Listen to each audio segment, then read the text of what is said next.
ಶರಣಾರ್ಥಿ. ಇದೀಗ ಕಾರ್ಯಕ್ರಮದ ಅಧ್ಯಕ್ಷತೆಯನ್ನ ವಹಿಸಿರ್ತಕ್ಕಂತಹ ಎಸ್ ಕೂಡ ಸಾರ್ದು ಡಾಕ್ಟರ್ ವಚನ ಕುಮಾರಸ್ವಾಮಿ ಅವರು ತಮ್ಮ ಅಧ್ಯಕ್ಷೀಯ ನುಡಿಗಳನ್ನು ಹಾಡಬೇಕಂತ ಈ ಮೂಲಕ ಕೋರ್ತಿದ್ದಾರೆ. ಓಂ ಶ್ರೀ ಗುರುಬಸವಲಿಂಗಾಯ ನಮಃ. ನರೆ ಕೆನ್ನಗೆ ತೆರಗಲ್ಲಗೆ ಶರೀರ ಗೂಡು ಹೋಗದ ಮುನ್ನ, ಹಲ್ಲು ಹೋಗಿ ಬೆನ್ನು ಬಾಗಿ ಅನ್ಯರಿಗೆ ಹಂಗಾಗದ ಮುನ್ನ, ಕಾಲ ಮೇಲೆ ಕೈಯ ನೂರಿ ಕೋಲು ಹಿಡಿಯದ ಮುನ್ನ, ಮುಪ್ಪಿಂದೊಬ್ಬ ಬಳಿಯದ ಮುನ್ನ, ಮೃತ್ಯು ಮುಟ್ಟದ ಮುನ್ನ ಪೂಜಿಸು ಕೂಡಲ ಸಂಗಮ ದೇವನ. ಕರ್ನಾಟಕದ ಸಾಂಸ್ಕೃತಿಕ ನಾಯಕ ವಿಶ್ವಗುರು ಬಸವಣ್ಣನವರ ವಚನವನ್ನ ಸ್ಮರಿಸಿ ಈ ದಿನ ಶರಣು ವಿಶ್ವವಚನ ಫೌಂಡೇಶನ್ ವತಿಯಿಂದ ಲಿಂಗೈಕ್ಯ ಬಿ ಸೋಮಶೇಖರ್ ಮತ್ತು ಶ್ರೀಮತಿ ಸುಲೋಚನಾ ಶೇಖರ್ ಆಲನಹಳ್ಳಿ ಇವರ ದತ್ತಿ ಅಂಗವಾಗಿ 114ನೇ ಶಾಲೆಗಳೆಡೆಗೆ ವಚನಗಳ ನಡಿಗೆ ಕಾರ್ಯಕ್ರಮ ಹಾಗೂ ಶ್ರೀ ಮಹೇಶ್ ಮತ್ತು ಶ್ರೀಮತಿ ಭುವನ ಶ್ರೀ ದೊಡ್ಡಮ್ಮ ತಾಯಿ ಹೈಟೆಕ್ ನರ್ಸರಿ ಹನುಮಪುರ ನಂಜನಗೂಡು ತಾಲೂಕು ಇವರ ದಾಸೋಹದ ಅಂಗವಾಗಿ 31ನೇ ಸರ್ಕಾರಿ ಶಾಲೆಗಳ ಬಲವರ್ಧನೆಗೆ ಅಗತ್ಯ ಸೌಲಭ್ಯಗಳ ವಿತರಣೆ ಕಾರ್ಯಕ್ರಮವನ್ನ ಸರ್ಕಾರಿ ಕಿರಿಯ ಪ್ರಾಥಮಿಕ ಶಾಲೆ ಚಾಮಲಾಪುರ HD ಕೋಟೆ ತಾಲೂಕಿನಲ್ಲಿ ಹಮ್ಮಿಕೊಂಡಿದ್ದೇವೆ. ಈ ಕಾರ್ಯಕ್ರಮದಲ್ಲಿ ಉಪಸ್ಥಿತರಿರುವಂತಹ ವೇದಿಕೆಯಲ್ಲಿರುವಂತಹ ಎಲ್ಲಾ ಗಣ್ಯರಿಗೆ, ಈ ಕಾರ್ಯಕ್ರಮವನ್ನು ಕಣ್ತುಂಬಿಕೊಳ್ಳುತ್ತಿರುವಂತಹ ಎಲ್ಲ ಪೋಷಕ ವರ್ಗದವರಿಗೆ, ನೆಚ್ಚಿನ ವಿದ್ಯಾರ್ಥಿಗಳಿಗೆ ಶರಣಾರ್ಥಿಗಳು. ಊಟದ ಸಮಯ ಆಗಿದೆ ಅಲ್ಲ, 12:45ಗೆ ಊಟದ ಸಮಯ. ಈಗ ಹೆಚ್ಚು ಕಡಿಮೆ 20 ನಿಮಿಷ ಆಗಿಬಿಟ್ಟಿದೆ. ಹಸಿವಾಗ್ತಾ ಇದೆಯಾ ನಿಮಗೆ? ಅದಕ್ಕೂ ಒಂದು ವಚನವನ್ನ ಕೊಟ್ಟುಬಿಟ್ಟಿದ್ದಾರೆ ನಮಗೆ. ಶರಣರು ಒಂದು ವಚನವನ್ನ ಹೇಳ್ತಾರೆ ಹಸಿವಿಗೆ ಸಂಬಂಧಪಟ್ಟ ಹಾಗೆ. ಹಸಿವೆಂಬ ಹೆಬ್ಬಾವು ಬಸುರ ಬಂದು ಹಿಡಿದಡೆ, ವಿಷವೇರಿತಯ್ಯ ಆಪಾದ ಮಸ್ತಕಕ್ಕೆ, ಹಸಿವಿಗನ್ನವನಿಕ್ಕಿ ವಿಷವ ನಿಳುವ ಬಲ್ಲಡೆ, ಆತನೇ ಗಾರುಡಿಗ ಕಾಣ ರಾಮನಾಥ ಅಂತ ಜೇಡರ ದಾಸಿಮಯ್ಯನವರು ಹೇಳಿಬಿಟ್ಟಿದ್ದಾರೆ. ಈ ಟೈಮಲ್ಲಿ ನಾವು ಭಾಷಣವನ್ನ ಮಾಡಕ್ ಹೋದ್ರೆ, ಉಪನ್ಯಾಸವನ್ನ ನೀಡಕ್ ಹೋದ್ರೆ ಅದಕ್ಕೆ ಕೇಳೋ ವ್ಯವಧಾನ ಕಡಿಮೆ. ಯಾಕಂದ್ರೆ ಏನಾಗ್ತಾ ಇದೆ, ಇಲ್ಲಿ ನನ್ನ ಉದರದ ತಾಪ, ಮೇಲೆ ಸೂರ್ಯನ ತಾಪ, ಅದ್ರ ಜೊತೆಗೆ ನನ್ನ ಮಾತಿನ ತಾಪವೂ ಕೂಡ ಹೆಚ್ಚಾಗಬಾರದು ಅಂತ ಭಾವಿಸ್ತಾ ಒಂದೆರಡು ನುಡಿಗಳಲ್ಲಿ ನನ್ನ ಒಂದು ಅಧ್ಯಕ್ಷೀಯ ನುಡಿಗಳನ್ನ ಹೇಳೋದಕ್ಕೆ ಇಚ್ಛೆ ಪಡ್ತೇನೆ. ಬಂಧುಗಳೇ, ಪ್ರಪಂಚದ ಒಟ್ಟು ಅದ್ಭುತಗಳು ಎಷ್ಟು ಕೇಳಿದ್ದೀರಾ? ಮರ್ತು ಬಿಟ್ಟಿದ್ದೀರಾ? ಪ್ರಪಂಚದಲ್ಲಿ ಒಟ್ಟು ಎಷ್ಟು ಅದ್ಭುತ? 7 ಅದ್ಭುತ ಅಲ್ಲ. ಇಲ್ಲಿ 8ನೇ ಅದ್ಭುತ ಕಾಣ್ತಾ ಇದ್ದೀನಿ ಚಾಮಲಾಪುರ ಶಾಲೆಯಲ್ಲಿ. ಯಾಕಂದ್ರೆ ಏಪ್ರಿಲ್ 1ನೇ ತಾರೀಕು ಬಂತು ಅಂದ್ರೆ ಯಾವುದೇ ಮಕ್ಕಳು ಕೂಡ ಶಾಲೆಗೆ ಬರೋದಿಲ್ಲ, ಖಾಲಿಯನ್ನ ಕಾಣ್ತೇವೆ. ಅಂದ್ರೆ ಇವತ್ತು 7ನೇ ತಾರೀಕು ಆಗಿದ್ರು ಕೂಡ ಇಷ್ಟು ವಿದ್ಯಾರ್ಥಿಗಳು ಬಂದು ಇಲ್ಲಿ ಕುಳಿತಿರೋದು ನೋಡಿ ನನಗೆ ಪ್ರಪಂಚದ 8ನೇ ಅದ್ಭುತ ಚಾಮಲಾಪುರದ ಶಾಲೆಯಲ್ಲಿ ನಮ್ಮ ಶಿಕ್ಷಕರ ನೆರವಿನಿಂದ ಕಾಣ್ತಾ ಇದ್ದೀನಿ ಅಂತ ನಾನಾದ್ರೂ ಬಯಸ್ತಾ ಇದ್ದೀನಿ. ಬಂಧುಗಳೇ, ನೀವು ವಚನವನ್ನು ಎಷ್ಟು ಚೆನ್ನಾಗಿ ಹೇಳಿದ್ರಿ ಮಕ್ಕಳು. ಇಲ್ಲಿ ನಾವು ಮಾತನಾಡೋದಕ್ಕಿಂತ ನಿಮ್ಮಿಂದ ಮಾತನಾಡಿಸ್ಬೇಕು ಅಂತ, ಅದಕ್ಕೆ ಶಾಲೆಗಳೆಡೆಗೆ ವಚನಗಳ ನಡಿಗೆ ನಾವು ಮಾತನಾಡ್ತೀವಿ, CRP ಅವ್ರು ಮಾತಾಡ್ತಾರೆ, ಎಲ್ಲ ಮಾತಾಡ್ತಾರೆ, ಕೇಳ್ತಾ ಇರ್ತೀರಾ. ಆದ್ರೆ ನೀವು ಮಾತಾಡೋದನ್ನ ನಾವು ಕೇಳಬೇಕಲ್ಲ. ಆ ಕೇಳುವ ಉದ್ದೇಶದಿಂದಲೇ ಶಾಲೆಗಳೆಡೆಗೆ ವಚನಗಳ ನಡಿಗೆ ಅನ್ನೋ ಕಾರ್ಯಕ್ರಮವನ್ನು ಹಮ್ಮಿಕೊಂಡಿದ್ದೇವೆ. ಅದು ಮೊದಲನೇ ಕಾರ್ಯಕ್ರಮ. ಅಂದ್ರೆ ಶರಣ ಸಾಹಿತ್ಯ ಪರಿಷತ್ತಿನಲ್ಲಿದ್ದಾಗ ನಾನು ಅನೇಕ ಕಾರ್ಯಕ್ರಮಗಳನ್ನ ಮಾಡಿದ್ದು. ಆದ್ರೆ ನಮ್ಮದೇ ಆದಂತಹ ಒಂದು ಶರಣ ವಿಶ್ವವಚನ ಫೌಂಡೇಶನ್ ಸಂಸ್ಥೆಯನ್ನ ಸ್ಥಾಪನೆ ಮಾಡಿದಾಗ ನಿಮ್ಮ ಶಿಕ್ಷಕರು ಮತ್ತು ನನ್ನ ಆತ್ಮೀಯ ಸಹೋದರ ದೊರೆಸ್ವಾಮಿ ಅವರ ಗ್ರಾಮದಲ್ಲೇ ಈ ಒಂದು ಕಾರ್ಯಕ್ರಮವನ್ನ ಮಾಡಿದ್ರು. ಮೊದಲನೇ ಕಾರ್ಯಕ್ರಮ ಡಿ ಸಾಲುಂಡಿಯಲ್ಲಿ ನಾವು ಒಂದು ಸ್ಯಾಂಡಲ್ ರೋಸ್ ಅನ್ನೋ ವಿದ್ಯಾಸಂಸ್ಥೆ ಇದೆ, ಅಲ್ಲಿ ಪ್ರಾರಂಭವನ್ನ ಮಾಡಿದ್ರು. ಈಗ 114ನೇ ಕಾರ್ಯಕ್ರಮ. ಅನೇಕ ವರ್ಷಗಳಿಂದ ಹೇಳ್ತಾ ಇದ್ರು ಸಹೋದರ ಇಲ್ಲಿ ಒಂದು ಕಾರ್ಯಕ್ರಮ ಮಾಡಬೇಕು ಅಂತ. ಆದ್ರೆ 100 ಕಾರ್ಯಕ್ರಮ ಆದ ಮೇಲೆ ನಾವು ಚಾಮಲಾಪುರಕ್ಕೆ ಬಂದಿದೀವಲ್ಲ, ಅದು ಕ್ಷಮೆಯನ್ನ ಕೋರ್ತಾ ನಾನು ಈ ಒಂದು ನಂತರ ಪ್ರತಿ ವರ್ಷ ಒಂದು ಕಾರ್ಯಕ್ರಮವನ್ನು ಇಲ್ಲಿ ರೂಪಿಸೋಣ. ಎಲ್ಲ ಒಂದು ನಮ್ಮ ತಾಲೂಕ್ ಪಂಚಾಯಿತಿ ಸದಸ್ಯರುಗಳಾಗ್ಬೋದು, ಗ್ರಾಮಸ್ಥರಾಗ್ಬೋದು, ಇಷ್ಟೊಂದು ಸಹಕಾರ ಕೊಡ್ತಾ ಇದ್ದಾರೆ ಅಂದ್ರೆ ವರ್ಷದಲ್ಲಿ ಒಂದು ಕಾರ್ಯಕ್ರಮ ನಮ್ಮ ಶರಣ ವಿಶ್ವವಚನ ಫೌಂಡೇಶನ್ ವತಿಯಿಂದ ಇರುತ್ತೆ. ಅದಕ್ಕೆ ನಾವೆಲ್ಲ ಇರ್ತೀವಿ, ನಿಮ್ಮ ಸಹಕಾರ ಇರಲಿ ಅಂತ ನಾನು ಈ ಸಂದರ್ಭದಲ್ಲಿ ಹೇಳೋದಕ್ಕೆ ಇಚ್ಛೆ ಪಡ್ತೇನೆ. ನೀವು ವಚನವನ್ನ ಹೇಳಿದ್ರಲ್ಲ, ಇದನ್ನ ಕೇಳಿ ತುಂಬಾ ಖುಷಿಯಾಗೋಯ್ತು ನನಗೆ. ಅದಕ್ಕೆ ಅಲ್ಲಮ್ಮ ಪ್ರಭುದೇವರ ಒಂದು ವಚನ ಇದೆ, ಹುಲಿಯ ಬೆನ್ನಲ್ಲಿ ಒಂದು ಹುಲ್ಲೆ ಹೋಗಿ ಮೇಲು ಬಂದೆನೆಂದಡೆ ಇದ ಕಂಡು ಬೆರಗಾದೆ, ರಕ್ಕಸಿಯ ಮನೆಗೆ ಹೋಗಿ ನಿದ್ರೆಗೈದು ಬಂದೆನೆಂದಡೆ ಅದ ಕಂಡು ಬೆರಗಾದೆ, ಜವನ ಮನೆಗೆ ಹೋಗಿ ಸಾಯದೆ ಬದುಕಿ ಬಂದೆ ಎಂದಡೆ ಅದ ಕಂಡು ಬೆರಗಾದೆ ಗುಗೇಶ್ವರ ಅಂತ. ಮುಂದುವರೆದು ಹೇಳೋದಾದ್ರೆ ಚಾಮಲಾಪುರದ ವಿದ್ಯಾರ್ಥಿಗಳು ನಿರರ್ಗಳವಾಗಿ ಸುಲಲಿತವಾಗಿ ಕನ್ನಡ ಮೇಷ್ಟರನ್ನ ಹೊಂದಿರುವಂತಹ ಶಾಲೆಯಲ್ಲಿ ವಚನವನ್ನ ಹೇಳೋದನ್ನ ಕೇಳಿ ನಾನು ಕೂಡ ಬೆರಗಾಗ್ಬಿಟ್ಟಿದ್ದೇನೆ ಮಕ್ಕಳ. ತುಂಬಾ ಚೆನ್ನಾಗಿ ಹೇಳಿದ್ದೀರಾ. ಮತ್ತೆ ಇಲ್ಲಿ ಈ ಒಂದು ವಚನಗಳು ಏನಕ್ಕೆ ಅಂದ್ರೆ ತಲೆಯಲ್ಲಿ ಸದ್ವಿಚಾರ, ಕೆಟ್ಟ ವಿಚಾರಗಳನ್ನೇ ತುಂಬ್ಕೋತಾ ಇದ್ದೀವಿ ಅಲ್ವಾ. ಈಗ ಹಲಸಿದ ಅನ್ನ ಅಲ್ವಾ, ಹಲಸಿದ ಅನ್ನವನ್ನ ಉಂಡ್ರೆ ಏನಾಗುತ್ತೆ? ಹಲಸಿದ ಅನ್ನವನ್ನ ಊಟ ಮಾಡಿದ್ರೆ ಏನಾಗುತ್ತೆ? ಏನ್ ಕೆಡುತ್ತೆ? ಹೊಟ್ಟೆ ಕೆಡುತ್ತೆ. ಹಾಗೆ ಹಳಸಿದಂತಹ ಕೆಟ್ಟ ಕೆಟ್ಟ ವಿಚಾರಗಳನ್ನ ತಲೆಯಲ್ಲಿ ಇಟ್ಕೊಂಡ್ರೆ ಏನಾಗುತ್ತೆ? ತಲೆ ಕೆಡುತ್ತೆ. ಅದಕ್ಕೆ ತಲೆ ಕೆಡಬಾರದು ಅಂತ ನಾವು ವಚನವನ್ನ ಮಕ್ಕಳಿಗೆ ತಂದ್ಕೊ ಬಂದಿರ್ತೀವಿ. ಗೊತ್ತಾಯ್ತಲ್ಲ? ಈ ವಚನವನ್ನ ಕೇಳಿದ್ರೆ ತಲೆಯಲ್ಲಿ ಸದ್ವಿಚಾರ ಬರುತ್ತೆ, ಸತ್ಕಾರ್ಯ ಬರುತ್ತೆ, ಬಾಯಲ್ಲಿ ಸವಿ ಮಾತು ಬರುತ್ತೆ. ಅಂತಹ ಸವಿ ಮಾತುಗಳನ್ನ ನೀವು ಇವತ್ತು ವಚನದ ಮೂಲಕ ಹೇಳಿ ನಮ್ಮೆಲ್ಲರವನ್ನ ಕಣ್ತೆರೆಸಿದ್ದೀರಾ, ಮನವನ್ನ ಗೆದ್ದಿದ್ದೀರಾ, ಹೃದಯವನ್ನ ಗೆದ್ದಿದ್ದೀರಾ. ನಿಮ್ಮೆಲ್ಲರಿಗೂ ಮತ್ತೊಮ್ಮೆ ಶರಣಾರ್ಥಿಗಳನ್ನ ಸಮರ್ಪಿಸ್ತೇನೆ ಬಂಧುಗಳೇ. ಇವತ್ತು ನಿಮ್ಗೆ ಒಂದು ರೈಟಿಂಗ್ ನೋಟ್ಸ್ ಅಂದ್ರೆ ಎಕ್ಸಾಮ್ ಪ್ಯಾಡ್ ಅನ್ನ ಕೊಡ್ತಾ ಇದ್ದೀವಿ. ಇದಕ್ಕೆ ಒಬ್ಬರಿಗೆ ಕಾಲ್ ಮಾಡಿದ ತಕ್ಷಣ ಕೊಡ್ತೀವಿ ಅಂದ್ಬಿಟ್ರು. ನಾವು ಯಾರಿಗಾಗ್ಲಿ ಕರೆ ಮಾಡಿದ್ರೆ ನಾವು ಮಾಡುವಂತ ಚಟುವಟಿಕೆಗಳನ್ನ ನೋಡಿ ಅವರು ಮುಂದೆ ಬರ್ತಾರೆ. ಇದರ ಶರಣರ ಉದ್ದೇಶ ಏನು ಅಂದ್ರೆ ಮಾನವ ಮಹಾದೇವ ಆಗ್ಬೇಕು ಅಂತ. ಅವರು ದೇವರ ಬಗ್ಗೆ ಹೆಚ್ಚು ತಲೆ ಕೆಡಿಸ್ಕೊಳ್ಳಿಲ್ಲ, ಮನುಷ್ಯನಲ್ಲಿ ಆ ದೈವಿಕ ಗುಣವನ್ನ ಕಾಣಬೇಕು ಅಂತ. ಈಗ ನಿಮ್ಮ ಮನೆಗೆ ಯಾರಾದ್ರೂ ದಾಹ ಅಂತ ಬಂದರೆ ಅವ್ರಿಗೆ ಏನ್ ಕೊಡ್ಬೇಕು? ಫಸ್ಟ್ ನೀರನ್ನ ಕೊಡ್ಬೇಕು. ಹೊಟ್ಟೆ ಹಸಿವು ಅಂತ ಬರ್ತಾರೆ, ಏನ್ ಕೊಡ್ತೀರಾ? ಕೊಡ್ತೀರಾ? ಸಾಧು ಶರಣರ ಒಂದು ಅಪೇಕ್ಷೆ ಆಗಿತ್ತು. ಆ ಅಪೇಕ್ಷೆಯನ್ನ ಈಡೇರಿಸಬೇಕು ಅಂತ. ಅದಕ್ಕೆ ಅಲ್ಲಮ ಪ್ರಭುದೇವರ ವಚನ ಒಬ್ಬ ಹೇಳಿದ್ರು, ನಾ ದೇವನಲ್ಲದೆ ನೀ ದೇವನೇ, ನೀ ದೇವನಾದಡೆ ಎನ್ನನೇಕೆ ಸಲಹೆ, ಆರೈದು ಒಂದು ಕುಳಿತೆ ಉದಕವ ನೆರವೆ, ಹಸಿದಾಗ ಹೋಗರವನಿಕ್ಕುವೆ ನಾ ದೇವ ಕಾಣ ಗುಗೇಶ್ವರ ಅಂತ ಹೇಳಿದ್ರಲ್ಲ. ಹಂಗೆ ಯಾರು ಹಸಿವು ಅಂತ ಬರ್ತಾರೆ ಅವರಿಗೆ ಒಂದು ಹೊತ್ತಿನ ಊಟವನ್ನ, ಯಾರು ದಾಹ ಅಂತ ಬರ್ತಾರೋ ಅವರಿಗೆ ನೀರನ್ನ ಕೊಟ್ರೆ ಆ ಒಂದು ಜನ್ಮ ಸಾರ್ಥಕ ಆಗುತ್ತೆ ಅಂತ ಹೇಳ್ತಾ, ಹೊಂದಿಸಿ ಬರೆಯಿರಿ ಇದೆ ಅಲ್ವಾ ನಿಮ್ಗೆ? ಹೊಂದಿಸಿ ಬರೀರಿ ಅಂತ ಇರುತ್ತೆ. ಒಂದ್ ಕಡೆ ಎ, ಇನ್ನೊಂದ್ ಕಡೆ ಬಿ ಕೊಟ್ಬಿಟ್ಟು ಹೊಂದಿಸಿ ಬರೀರಿ ಅಂತ ಇರುತ್ತೆ. ಆ ಹೊಂದಿಸಿ ಬರೆಯೋಕ್ ಕೊಡೋದು ಉದ್ದೇಶ ಏನಪ್ಪಾ ಅಂದ್ರೆ, ಹೊಂದಿಸಿ ಬರೆದ್ರೆ ಪದಕ್ಕೆ ಅರ್ಥ ಬರುತ್ತೆ, ಹಾಗೆ ಹೊಂದಿಕೊಂಡು ಬಾಳಿದ್ರೆ ಜೀವನಕ್ಕೆ ಅರ್ಥ ಬರುತ್ತೆ ಅಂತ. ಗೊತ್ತಾಯ್ತಲ್ಲ? ಅಂತಹ ಹೊಂದಿಕೊಂಡು ಬಾಳುವಂತದ್ದನ್ನ ವಚನ ಸಾಹಿತ್ಯ ನಮ್ಗೆ ಕಲಿಸ್ಕೊಡುತ್ತೆ ಅಂತ ಹೇಳ್ತಾ, ನಮ್ಮ ಕನ್ನಡ ಸಾಹಿತ್ಯಕ್ಕೆ ಒಟ್ಟು 8 ಜ್ಞಾನಪೀಠ ಪ್ರಶಸ್ತಿಗಳು ಬಂದಿದೆ. ಎಷ್ಟು? 8. ಕನ್ನಡ ವರ್ಣಮಾಲೆಯಲ್ಲಿ ಎಷ್ಟು ಅಕ್ಷರಗಳಿವೆ? ವೆರಿ ಗುಡ್, ತುಂಬಾ ಚೆನ್ನಾಗಿ ಕಲ್ತಿದ್ದೀರಾ ಕನ್ನಡ. 49 ಅಕ್ಷರಗಳಿವೆ. ಆ 49 ಅಕ್ಷರಗಳನ್ನ ಬಳಸ್ಕೊಂಡೆ 8 ಜ್ಞಾನಪೀಠ ಪುರಸ್ಕಾರ ಅಂದ್ರೆ ಪ್ರಶಸ್ತಿಗಳನ್ನ ಪಡ್ಕೊಂಡವ್ರೆ. ನಾವ್ಯಾಕೆ ಪಡ್ಕೋಬಾರ್ದು? ಆ ನಿಟ್ಟಿನಲ್ಲಿ ನೀವು ಕೂಡ ಆಲೋಚನೆಯನ್ನ ಮಾಡಬೇಕು. ಗೊತ್ತಾಯ್ತಲ್ಲ? ತುಂಬಾ ಚೆನ್ನಾಗಿ ಓದಿ, ಒಳ್ಳೆಯ ಶಿಕ್ಷಕರಿದ್ದಾರೆ, ಸಮಸ್ಯೆಗಳಿದ್ರೆ ಇಲ್ಲೇ ಬಗೆಹರಿಸಿಕೊಂಡು ನೀವು ಅಧ್ಯಯನವನ್ನ ಮಾಡಿದ್ರೆ ನೀವು ಕೂಡ ಮುಂದೆ ಆ ಜ್ಞಾನಪೀಠ ಪ್ರಶಸ್ತಿಯನ್ನ ಪಡೆಯುವಂತಹ ಶಕ್ತಿಯನ್ನ ವೃದ್ಧಿಸ್ಕೊಳ್ತಾರೆ ಅಂತ ಹೇಳ್ತಾ, ದೇವರು ಯಾವುದೇ ವರವನ್ನು ಕೊಡೋದಿಲ್ಲ, ಶಾಪವನ್ನು ಕೊಡೋದಿಲ್ಲ. ನಮಗೆ ಕೊಡೋದು ಒಂದು ಅವಕಾಶ. ಆ ಅವಕಾಶವನ್ನ ನಾವು ಸದುಪಯೋಗ ಪಡಿಸ್ಕೊಂಡ್ರೆ ನಾವು ಶ್ರೇಷ್ಠ ವ್ಯಕ್ತಿತ್ವವನ್ನ ರೂಢಿಸ್ಕೊಳ್ಬಹುದು ಅಂತ ಹೇಳ್ತಾ, ನಮ್ಮ ಮೇಡಮ್ CRP ಮೇಡಮ್ ತುಂಬಾ ಚೆನ್ನಾಗಿ, ನಾನು ವೃತ್ತಿಗೆ ಸೇರಿದ ಮೇಲೆ ಕನ್ನಡವನ್ನ ಮಾತನಾಡಿದೆ ಅಂತ ಹೇಳಿದ್ರು ಅಲ್ಲ. ಕನ್ನಡ ನನಗೆ ಒಂದು ಒಳ್ಳೆ ವೇದಿಕೆಯನ್ನ ಸೃಷ್ಟಿಸ್ತಾ ಇದೆ ಕನ್ನಡ ಅಂತ. ಅದೇ ರೀತಿ KS ನಿಸಾರ್ ಅಹಮದ್ ಅಂತ ಹೇಳಿದ್ದಾರೆ. ಅವರು ಕನ್ನಡ ಬಗ್ಗೆ ಎಷ್ಟೊಂದು ಅಪ್ಪಟ ಅಭಿಮಾನವನ್ನ ಇಟ್ಕೊಂಡಿದ್ರು ಅಂದ್ರೆ ಆ ಒಂದು 2 ಸಾಲಿನ ಕವಿತೆ ಇದೆ. ಯಾಕಂದ್ರೆ ಕನ್ನಡ ಮೇಷ್ಟ್ರ ಕನ್ನಡಾಭಿಮಾನ ಶಾಲೆಯಲ್ಲಿ ಅಂತಹ ಒಂದು ಕನ್ನಡ ಗೀತೆಯನ್ನು ಹೇಳಿದ್ರೆ ನನ್ನ ಜನ್ಮವು ಕೂಡ ಸಾರ್ಥಕ ಆಗುತ್ತೆ ಅಂತ ನನ್ನ ಭಾವನೆ. ಹೇಳ್ತೀರಾ? ನನ್ನ ಜೊತೆ ಧ್ವನಿಗೂಡಿಸ್ಬೇಕು.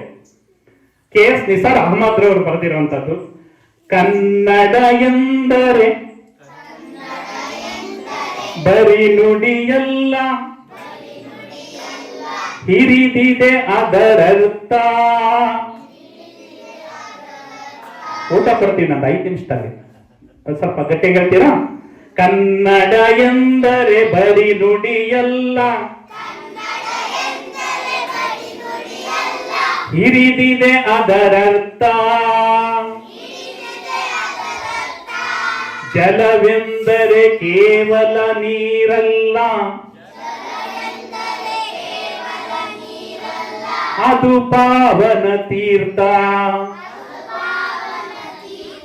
ಜಲವೆಂದರೆ ಕೇವಲ ನೀರಲ್ಲ, ಅದು ಪಾವನ ತೀರ್ಥ. ಎಷ್ಟು ಚೆನ್ನಾಗಿದೆ ಅಲ್ವಾ? ಒಬ್ರು ಮುಸಲ್ಮಾನ್ ಕವಿ ಕನ್ನಡಾಭಿಮಾನವನ್ನು ಯಾವ ರೀತಿ ಹೊಂದಿದ್ದಾರೆ ಅನ್ನೋದಕ್ಕೆ ನಿಮ್ಮನ್ನ ನೋಡಿದ ಮೇಲೆ ಈ ಸಾಲುಗಳು ನನಗೆ ನೆನಪು ಬಂತು ಮೇಡಮ್. ಅದನ್ನ ಮಕ್ಕಳಿಗೆ ಹೇಳಿಸ್ಕೊಟ್ಟೆ. ಅಂತಹ ಕನ್ನಡ ಅಂದ್ರೆ ಅದು ಒಂದು ರೀತಿ ಹೃದಯದ ಭಾಷೆ. ಆ ಹೃದಯದ ಭಾಷೆಯನ್ನು ಹೇಳಿದಾಗಲೇ ಮಕ್ಕಳಿಗೆ ಅರ್ಥ ಆಗುವಂಥದ್ದು, ನಾವು ಕೂಡ ಅರ್ಥೈಸಿಕೊಳ್ಳುವಂಥದ್ದು. ಅಂತಹ ಒಬ್ಬ ಅಪ್ಪಟ ಕನ್ನಡಾಭಿಮಾನಿ ಇರುವಂತಹ ಶಾಲೆಯಲ್ಲಿ ನಾವು ಇವತ್ತು ಈ ಕಾರ್ಯಕ್ರಮವನ್ನ ಮಾಡ್ತಾ ಇದ್ದೀವಿ ಅಲ್ವಾ? ನಿಮ್ಮ ಮಾಸ್ಟರ್ ಯಾವ್ದೇ ಮಾತಾಡಿದ್ರು, ನಾವು ಬೇರೆ ಇಂಗ್ಲಿಷ್ ಅಲ್ಲಿ ಮಾತಾಡಿದ್ರು ಕೂಡ ನಮ್ಮ ದೊರೆ ಏನ್ ಮಾತಾಡ್ತಾರೆ, ಕನ್ನಡದಲ್ಲೇ ಮಾತನಾಡಿ ಆ ಕನ್ನಡ ಪ್ರೇಮವನ್ನ ಹೆಚ್ಚಿಸ್ತಾರೆ. ಕುವೆಂಪು ಅವರು ಹೇಳ್ತಾರೆ, ಕಂಕಣವ ಕಟ್ಟಿಂದೆ ದೀಕ್ಷೆಯ ತೊಡುಗೆಂದೆ ಕನ್ನಡಿಗನೆಂದೆ ಅಂತ ಹೇಳ್ತಾರೆ. ಹಂಗೆ ಅವರು ಕಂಕಣವನ್ನ ಕಟ್ಟಿಬಿಟ್ಟಿದ್ದಾರೆ, ದೀಕ್ಷೆಯನ್ನ ಕಟ್ಟಿಬಿಟ್ಟಿದ್ದಾರೆ. ಬರಬೇಕಾದ್ರೆ ನಮಗೂ ಶಾಲನ್ನ ಓದಿಸಿ ನಮಗೂ ಕೂಡ ಒಂದು ರೀತಿಯ ಕನ್ನಡಾಭಿಮಾನಿಗಳನ್ನಾಗಿ ಮಾಡಿಬಿಟ್ಟಿದ್ದಾರೆ. ಅಂತಹ ಕನ್ನಡಾಭಿಮಾನಿಗಳ ಸಂಖ್ಯೆ ಸಾವಿರವಾಗಲಿ ಮತ್ತೆ ಲಕ್ಷವಾಗಲಿ, ಕನ್ನಡವನ್ನ ಉಳಿಸಿ ಬೆಳೆಸುವಂತಹವರ ಸಂಖ್ಯೆ ಹೆಚ್ಚಾಗ್ಲಿ ಅಂತ ನಾನು ಕೂಡ ಹಾರೈಸ್ತಾ ಕೊನೆಯ ಘಟ್ಟಕ್ಕೆ ಬಂದಿದ್ದೇನೆ. ತುಂಬಾ ವಿಶೇಷವಾದಂತಹ ಕಾರ್ಯಕ್ರಮ ಇವತ್ತು ಚಾಮಲಾಪುರದಲ್ಲಿ ನಡೆದಿದೆ. ಚಾಮಲಾಪುರ ಅಂದ್ರೆ ಇವತ್ತು ಚಾಮಲಾಪುರದಲ್ಲಿ ನಡೆಯುವಂತಹ ಕಾರ್ಯಕ್ರಮವನ್ನ ನಾಳೆ ಯೂಟ್ಯೂಬ್ ಅಲ್ಲಿ ಬಿಡ್ತಾರೆ. ನಮ್ಮ ದೊರೆಯವರ ಸುಪುತ್ರ ಇವತ್ತು ವಿಡಿಯೋ ಮಾಡ್ತಾ ಇದ್ದಾರೆ, ನೋಡ್ತಾ ಇದ್ದೀರಲ್ವಾ? ಆ ವಿಡಿಯೋ ನಾಳೆ ನಿಮ್ಗೆ ಏನಾಗುತ್ತೆ, ಯೂಟ್ಯೂಬ್ ಅಲ್ಲಿ ಬರುತ್ತೆ.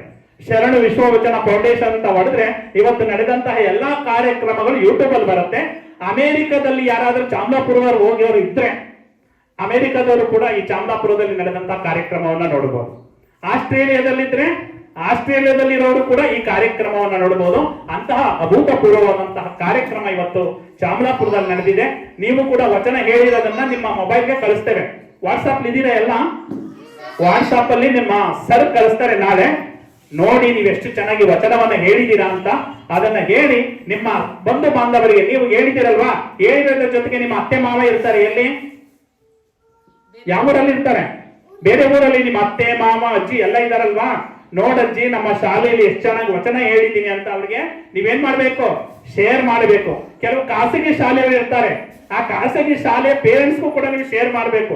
ನಮ್ಮ ಸರ್ಕಾರಿ ಶಾಲೆಯಲ್ಲಿ ಎಷ್ಟು ಚೆನ್ನಾಗಿ ನಾವು ವಚನವನ್ನ ಹೇಳಿದ್ದೇವೆ, ಎಷ್ಟು ಚೆನ್ನಾಗಿ ನಾವು ಮಾತನಾಡಿದೀವಿ ಅನ್ನೋದನ್ನ ಖಾಸಗಿ ಶಾಲೆಯ ವಿದ್ಯಾರ್ಥಿಗಳಿಗೂ ಕೂಡ ಶೇರ್ ಮಾಡಿದಾಗ ಆ ಖಾಸಗಿ ಶಾಲೆಯ ವಿದ್ಯಾರ್ಥಿಗಳು ಕನ್ನಡ ಶಾಲೆಗಳನ್ನ ಒಪ್ಕೊಳ್ತಾರೆ. ನಮ್ಮ ಕನ್ನಡ ಶಾಲೆಗಳು ಕೂಡ ಉಳಿತವೆ, ಬೆಳಿತವೆ.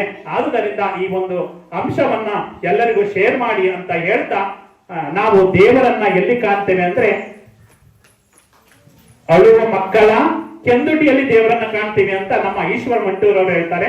ಆ ಒಂದು ಗೀತೆಯನ್ನ ಹೇಳಿ ನನ್ನ ಈ ಒಂದೆರಡು ನುಡಿಗೆ ವಿರಾಮವನ್ನು ಹೇಳ್ತೇನೆ. ದೇವರು ಎಲ್ಲಿಗ ಎಂತಿಗ ಎಂದು ಯಾರನ್ನು ಕೇಳದಿರು, ಕಣ್ಣ ಮುಂದೆಯೇ ಸುಳಿಯುವ ದೇವನ ಅರಿಯದೆ ಹುಡುಕದಿರು. ದೇವನು ಇರುವನೋ ಇಲ್ಲವೋ ಹೇಳು ನೀ, ದೇವರು ಎಲ್ಲಿಗ ಎಂತಿಗ ಎಂದು ಯಾರನ್ನು ಕೇಳದಿರು, ಕಣ್ಣ ಮುಂದೆಯೇ ಸುಳಿಯುವ ದೇವನ ಅರಿಯದೆ ಹುಡುಕದರು. ದೇವನು ಇರುವನೋ ಇಲ್ಲವೋ ಹೇಳು ನೀ, ಅಳುವ ಮಗುವಿನ ಕೆಂದುಟಿಯಲ್ಲಿ ದೇವರು ನಗುತ್ತಿಗನು, ಅರಳುವ ಹೂಗಳ ಸೌಗಂಧದಲ್ಲಿ ಆ ಶಿವ ತುಂಬಿಗನು. ಹರಿವ ನದಿಯಲ್ಲಿ ಸುರಿವ ಮಳೆಯಲ್ಲಿ ದೇವರು ಇರುತ್ತಿಗನು, ತರತರ ಮರಗಿಡ ಪಕ್ಷಿಗಳಲ್ಲಿ ಆ ಶಿವ ನಿಂತಿಗನು. ದೇವನು ಇರುವನೋ ಇಲ್ಲವೋ ಹೇಳು ನೀ. ದೇವರಿದ್ದಾರ? ಎಲ್ಲಿದ್ದಾರೆ? ಮರಗಿಡಗಳಲ್ಲಿ ಅಲ್ವಾ, ಪಕ್ಷಿಗಳಲ್ಲಿ, ನಿಮ್ಮಲ್ಲಿ, ನಿಮ್ಮ ನಗುವಿನಲ್ಲಿ ದೇವರಿದ್ದಾನೆ. ನೋಡುವಂತಹ ವ್ಯವಧಾನ ನಮ್ಮದಾಗಬೇಕು ಅಂತ ಹೇಳ್ತಾ, ನೀವು ಓದೋದಿಕ್ಕೆ ಕೂತ್ಕೊತಿರಲ್ವಾ? ಮಾಸ್ಟರ್ ಏನು ಪಾಠ ಹೇಳ್ಕೊಟ್ಟಿದ್ದಾರೆ, ಆ ಹೇಳ್ಕೊಟ್ಟಿರುವಂತಹ ಪಾಠ ತಲೆಗೆ ಹತ್ತಾ ಇಲ್ಲ. ಹಾಗೇನ್ ಮಾಡ್ತೀರಾ? ಅದಕ್ಕೆ ಒಂದು ವಚನವನ್ನ ನೆನಪಿಸ್ಕೊಂಡು ಅಧ್ಯಯನ ಮಾಡಿದ್ರೆ ನಿಮ್ಗೆ ಯಾವುದೇ ಪಾಠ ಆದ್ರೂ ಕೂಡ ತುಂಬಾ ಚೆನ್ನಾಗಿ ಕಲಿತೀರಾ ಅಂತ. ಆ ವಚನ ಯಾವುದು ಅಂತ ಬೇಕಾ? ಹೇಳ್ಕೊಡ್ಬೇಕಾ? ಹೇಳ್ತೀರಾ? ನಾನು ಹೇಳ್ಕೊಡ್ತೀನಿ. ನೀನೊಲಿದಡೆ ಕೊರಡು ಕೊನರುವುದಯ್ಯ, ನೀನೊಲಿದಡೆ ಬರಡು ಹಯನಹುದಯ್ಯ, ನೀನೊಲಿದಡೆ ವಿಷವೆಲ್ಲ ಅಮೃತಬಹುದಯ್ಯ, ನೀನೊಲಿದಡೆ ಸಕಲ ಪಡಿ ಪದಾರ್ಥವು ಇದರಲ್ಲಿರ್ಪುವೋ ಕೂಡಲ ಸಂಗಮ ದೇವ. ಹೇಳ್ತೀರಲ್ಲ, ನಿಮ್ಗೆ ಏನಾದ್ರು ತಲೆಗೆ ಬರ್ತಾ ಇಲ್ಲ, ಓದ್ತಾ ಇದ್ದೀರಾ, ಗಣಿತ ಓದ್ತಾ ಇದ್ದೀರಾ, ಇಂಗ್ಲಿಷ್ ಓದ್ತಾ ಇದ್ದೀರಾ, ಕನ್ನಡ ಓದ್ತಾ ಇದ್ದೀರಾ, ತಲೆಗತ್ತಾ ಇಲ್ಲ ಅಂದ್ರೆ ಏನ್ ಮಾಡ್ಕೋಬೇಕು? ಈ ವಚನವನ್ನ ನೆನಪಿಸ್ಕೊಳ್ಳಿ. ನೀನೊಲಿದಡೆ ಕೊರಡು ಕೊನರುವುದಯ್ಯ ಅಂತ ನೀವು ಅಧ್ಯಯನವನ್ನ ಮಾಡಕ್ ಹೋದ್ರೆ ಎಂತಹ ವಿಷಯವೂ ಕೂಡ, ಕಬ್ಬಿಣದ ಕಡಲೆಯೂ ಕೂಡ ಏನಾಗುತ್ತೆ, ನಿಮ್ಮ ಪಾದದ ಕೆಳಗಡೆ ಬರುತ್ತೆ ಅಂತ ಹೇಳ್ತಾ, ಇಂತಹ ಒಂದು ಸಮಯವಲ್ಲದ ಸಮಯದಲ್ಲಿ ಶಾಲೆಗಳಲ್ಲಿ ನಮ್ಮ ಭೀಮವ್ರು ಹೇಳಿದ್ರಂತೆ, ಇಂತಹ ಒಂದು ಏಪ್ರಿಲ್ ತಿಂಗಳಲ್ಲೂ ಕೂಡ ನೀನು ಶಾಲೆಯಲ್ಲಿ ಕಾರ್ಯಕ್ರಮವನ್ನ ಮಾಡ್ತಾ ಇದ್ದೀರಿ ಅಂದ್ರೆ ನಾನು ಬರೋದಕ್ಕೆ ಖುಷಿ ಆಗ್ತಾ ಇದೆ, ಆದ್ರೆ ಒಂದು ಮೀಟಿಂಗ್ ಇರೋದ್ರಿಂದ ಬರಕ್ ಆಗ್ತಾ ಇಲ್ಲ ಅಂತ ಹೇಳಿದ್ರಂತೆ. ಆದ್ರೂ ಇಂತಹ ಒಂದು ಅಂಶ ಎಲ್ಲಾ ಶಾಲೆಗಳಿಗೂ ಮಾದರಿಯಾದಂತಹ ಚಾಮಲಾಪುರ ಶಾಲೆ ವಿಶೇಷವಾಗಿದೆ. ಕೇವಲ 15 ವರ್ಷಗಳ ಹಿಂದೆ ತುಂಬಾ ಚಾಮಲಾಪುರ ಅಂದ್ರೆ ಪ್ರತಿದಿನ ಪೇಪರ್ ಅಲ್ಲಿ ಬರ್ತಾ ಇತ್ತು ಅಲ್ಲ, ಕಲ್ಲಿದ್ದಲು ಸ್ಥಾವರ ಉದ್ಘಾಟನೆ ಆಗ್ತಾ ಇದೆ, ಇಲ್ಲಿ ಓಪನ್ ಆಗ್ತಾ ಇದೆ, ಇದನ್ನ ತಡಿಬೇಕು ಅಂತ ಎಲ್ಲಾ ಪತ್ರಿಕೆಗಳಲ್ಲಿ ಬರ್ತಾ ಇತ್ತು. ಅಂತಹ ಒಂದು ಚಾಮಲಾಪುರದಲ್ಲಿ ಇವತ್ತು ನಾವು ಕಾರ್ಯಕ್ರಮವನ್ನ ಮಾಡಿ ವಚನ ಸಾಹಿತ್ಯವನ್ನ ಪ್ರತಿಯೊಬ್ಬರ ಬಾಯಲ್ಲಿ ನಲಿದಾಡುವಂತೆ ಮಾಡಿದೀವಲ್ಲ, ಅದು ಒಂದು ಖುಷಿ ಕೊಡುವಂತಹ ವಿಚಾರ. ನಮ್ಮ ದೊರೆಸ್ವಾಮಿಯವರು ಮನಸ್ಸು ಮಾಡಿರೋದ್ರಿಂದ ಇಂತಹ ಒಂದು ಏಪ್ರಿಲ್ ತಿಂಗಳಲ್ಲೂ ಕೂಡ ನಾವು ಒಂದು ವಿಶೇಷವಾದಂತಹ ಕಾರ್ಯಕ್ರಮವನ್ನ ಮಾಡಿ ನಿಮ್ಮ ಹೃದಯವನ್ನ ಗೆಲ್ಲೋದಿಕ್ಕೆ ಸಾಧ್ಯವಾಗಿದೆ ಅಂತ ಹೇಳ್ತಾ, ನಿಮ್ಮ ಈ ಒಂದು ಕಾರ್ಯಕ್ರಮ ಯಾವ್ದ್ರಲ್ಲಿ ಬರುತ್ತೆ? ಯೂಟ್ಯೂಬ್ ಅಲ್ಲಿ ಬರುತ್ತೆ. ವೆರಿ ಗುಡ್, ಜ್ಞಾನ ತುಂಬಾ ಚೆನ್ನಾಗಿದೆ, ಮೆಮೊರಿ ನಿಮ್ಗೆ. ಯೂಟ್ಯೂಬ್ ಅಲ್ಲಿ ಬರುತ್ತೆ, ನಿಮ್ ಸರ್ ಕಳಿಸ್ತೀವಿ, ಅವರು ನಿಮ್ಗೆ ಶೇರ್ ಮಾಡ್ತಾರೆ, ಅದೆಲ್ಲವನ್ನ ನೋಡಿ ಅಂತ ಹೇಳ್ತಾ, ಈ ಒಂದು ಸಂದರ್ಭದಲ್ಲಿ ನಮ್ಮನ್ನ ಕರೆಯಿಸಿ ಈ ಕಾರ್ಯಕ್ರಮವನ್ನ ಮಾಡಲು ಅವಕಾಶ ಮಾಡಿಕೊಟ್ಟಂತಹ ನಮ್ಮ ಸಹೋದರಂತಹ ದೊರೆಸ್ವಾಮಿ ಅವರಿಗೆ, ನಾಗರಾಜು ಸರ್ ಅವರಿಗೆ ನಾನು ಧನ್ಯವಾದಗಳನ್ನ ಅರ್ಪಿಸ್ತಾ, ಈ ಒಂದು ಕಾರ್ಯಕ್ರಮದಲ್ಲಿ ಅಕ್ಕಪಕ್ಕದ ಶಾಲೆಗಳ ಶಿಕ್ಷಕರುಗಳು ಕೂಡ ಬಂದಿರೋದು ಖುಷಿ ಕೊಡುವಂತಹ ವಿಚಾರ. ನಮ್ಮ ರಂಗಸ್ವಾಮಿ ಸರ್ ಆಗಬಹುದು, ಮತ್ತೆ ನಮ್ಮ ಪ್ರೇಮ್ ಕುಮಾರ್ ಅವರು ಆಗ್ಬಹುದು, ಮತ್ತೆ ನಮ್ಮ ಮಾಜಿ ತಾಲೂಕ್ ಪಂಚಾಯಿತಿ ಸದಸ್ಯರಾದಂತಹ ಶ್ರೀ ಶಿವಣ್ಣವರಾಗ್ಬಹುದು, ಅವರು ಕೂಡ ತುಂಬಾ ಚೆನ್ನಾಗಿ ಮಾತನಾಡಿದ್ರು. ಶಿಕ್ಷಕರ ಬಗ್ಗೆ ಒಳ್ಳೆ ಅಭಿಮಾನವನ್ನ ಇಟ್ಕೊಂಡಿದ್ದಾರೆ. ನಮ್ಮ CRP ಅವರು ತುಂಬಾ ಕೆಲಸ ಇತ್ತು ಅಂದ್ರು, ಆದ್ರೂ ಕೂಡ ಈ ವಚನ ಸಾಹಿತ್ಯವನ್ನ ಏನ್ ಮಾಡ್ಬಿಟ್ಟಿದೆ, ಇಲ್ಲೇ ಕೂರಿಸ್ಬಿಟ್ಟಿದೆ. ಅಂತಹ ಒಂದು ವಚನಾಭಿಮಾನ ಅವ್ರನ್ನ ಇಲ್ಲಿ ಕುಳಿಸಿ ಅವರು ಕೂಡ ತುಂಬಾ ಚೆನ್ನಾಗಿ ಮಾತನಾಡುವಂತೆ ಮಾಡಿದೆ. ಮತ್ತೆ ಈ ಒಂದು ಕಾರ್ಯಕ್ರಮದಲ್ಲಿ ಪೋಷಕರು ತುಂಬಾ ಖುಷಿಯಾಯ್ತು, ನಿಮ್ಮಲ್ಲೂ ಕೂಡ ಕನ್ನಡ ಅಭಿಮಾನವನ್ನ ಬೆಳೆಯುವಂತೆ ಮಾಡಿದಾರಲ್ಲ ನಮ್ಮ ದೊರೆಸ್ವಾಮಿಯವರು, ತುಂಬಾ ಖುಷಿ ಕೊಡುವಂತಹ ವಿಚಾರ. ನೀವು ಸರ್ಕಾರಿ ಶಾಲೆಯಲ್ಲಿ ಇಂತಹ ಒಂದು ಪ್ರೀತಿಯನ್ನ ಕಾಣೋದಿಕ್ಕೆ ಸಾಧ್ಯ. ಖಾಸಗಿ ಶಾಲೆಯಲ್ಲಿ ಅಂದ್ರೆ ಈ ಒಂದು ಹೃದಯ ಬಾಂಧವ್ಯ ಇರಲ್ಲ, ಕೇವಲ ಜ್ಞಾನಕ್ಕೆ ಮಾತ್ರ ಸೀಮಿತವಾಗಿರುತ್ತೆ. ಹೃದಯ ಸಂಬಂಧವನ್ನು ನೀವು ಎಲ್ಲಿ ಕಾಣ್ತೀರಾ ಅಂದ್ರೆ ಸರ್ಕಾರಿ ಶಾಲೆಗಳಲ್ಲಿ ಮಾತ್ರ. ಇಂತಹ ಸರ್ಕಾರಿ ಶಾಲೆಗಳು ಬಲವರ್ಧನೆ ಆಗ್ಬೇಕು ಅಂದ್ರೆ ಪೋಷಕರು ಹೆಚ್ಚಿನ ಸಂಖ್ಯೆಯಲ್ಲಿ ಇಲ್ಲಿ ಬರಬೇಕು. ಇನ್ನೂ ಹೆಚ್ಚಿನ ಸಂಖ್ಯೆಯಲ್ಲಿ ಮುಂದಿನ ವರ್ಷ ನಡೆಯುವಂತ ಕಾರ್ಯಕ್ರಮ ಯೂಟ್ಯೂಬ್ ಅಲ್ಲಿ ಬಂದಿರುತ್ತಲ್ಲ, ಇಲ್ಲಿ ಇರುವಂತ ಎಲ್ಲಾ ಚೇರ್ಗಳು, ಸುಮಾರು 150-200 ಚೇರ್ಗಳು ನಮ್ಮ ದೊರೆ ತರಿಸಬೇಕು. ಆ ಚೇರ್ಗಳಲ್ಲಿ ಎಲ್ಲಾ ಪೋಷಕರು ಕೂಡ ಕುಳಿತುಕೊಳ್ಬೇಕು ಅನ್ನೋ ಒಂದು ಆಶಯವನ್ನ ಇಟ್ಕೊಳ್ತಾ ಇದ್ದೇನೆ. ನಿಮ್ಮೆಲ್ಲರಿಗೂ ಕೂಡ ಧನ್ಯವಾದಗಳನ್ನ ಅರ್ಪಿಸ್ತಾ ಇದ್ದೇನೆ. ನೆಚ್ಚಿನ ವಿದ್ಯಾರ್ಥಿಗಳಿಗೆ ಮತ್ತೆ ಎಲ್ಲರಿಗೂ ಕೂಡ ಧನ್ಯವಾದಗಳನ್ನ ಅರ್ಪಿಸಿ ಕಾರ್ಯಕ್ರಮವನ್ನ ನಡೆಸಲು ಕಾರಣೀಭೂತರಾದಂತಹ ನಮ್ಮ ಶಿಕ್ಷಕರಾದಂತಹ ನಾಗರಾಜ್ ಅವರು ಕೂಡ ನಮ್ಮ ಆತ್ಮೀಯರು, ಅವರು ಕೂಡ ಅವರಿಗೂ ಕೂಡ ಧನ್ಯವಾದಗಳನ್ನ ಅರ್ಪಿಸಿ ನನ್ನ ಒಂದೆರಡು ನುಡಿಗಳನ್ನ ಈ ಒಂದು ಕನ್ನಡದ ನೆಲಕ್ಕೆ ಅರ್ಪಣೆಯನ್ನ ಮಾಡ್ತಾ ಇದ್ದೇನೆ. ಎಲ್ಲರಿಗೂ ಶರಣಾರ್ಥಿಗಳು. ಜೈ ಬಸವ, ಜೈ ಶರಣ. ವಚನ ಕುಮಾರಸ್ವಾಮಿ ಅವರ ಕುಟುಂಬಕ್ಕೆ ಇದು ಬಹಳ ಸಣ್ಣ ಕಾರ್ಯಕ್ರಮ. ಯಾಕಂದ್ರೆ ಅಂತಾರಾಷ್ಟ್ರೀಯ ಮಟ್ಟದಲ್ಲಿ ಬೆಳೆದಿರ್ತಕ್ಕಂತಹ ಫೌಂಡೇಶನ್ ನನ್ನ ಶಾಲೆಯಲ್ಲಿ ಹಮ್ಮಿಕೊಳ್ತಕ್ಕಂಥ ಸಣ್ಣ ಕಾರ್ಯಕ್ರಮ, ಅವರ ಪಾಲಿಗೆ ಸಣ್ಣ ಕಾರ್ಯಕ್ರಮ ಆದ್ರೆ ಇದು ನನ್ನ ಪಾಲಿಗೆ ಘನ ಕಾರ್ಯಕ್ರಮ. ಘನ ಕಾರ್ಯಕ್ರಮದ ಘನ ಅಧ್ಯಕ್ಷತೆಯನ್ನ ವಹಿಸಿಕೊಂಡು ಘನವಾದಂತಹ ಮಾತುಕತೆಯನ್ನ ಹಾಡುವುದರ ಮೂಲಕ ಮಕ್ಕಳ ಉದರವನ್ನ ತುಂಬಿಸಿ ತನ್ನ ಘನ ಅಧ್ಯಕ್ಷೀಯ ನುಡಿಗಳನ್ನು ಆಡಿದಂತಹ ಡಾಕ್ಟರ್ ವಚನ ಕುಮಾರಸ್ವಾಮಿ ಅವರಿಗೆ ಎಲ್ಲರ ಪರವಾಗಿ ಧನ್ಯವಾದಗಳನ್ನು ಅರ್ಪಿಸಿದ್ದೇನೆ.